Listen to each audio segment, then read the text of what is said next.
Guys, আমি 500 টাকা নিয়ে যাচ্ছি বাজার করার জন্য। চলুন 500 টাকা দিয়ে কি কি পাওয়া যায়। সো গাইস, আজকে শহরটা অনেক ঠান্ডা। সো গাইস, আমি রাস্তার মাঝখানে একটা কলম পাইছি।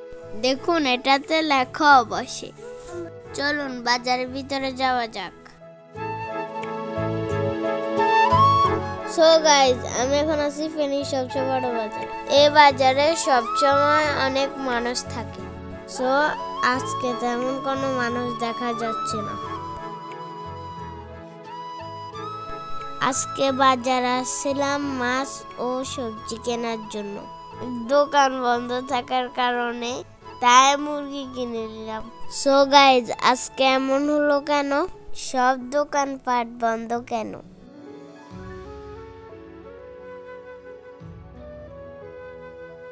সো গাইস, আমাদের কাজ শেষ করে আমরা বাসার দিকে চলে যাচ্ছি।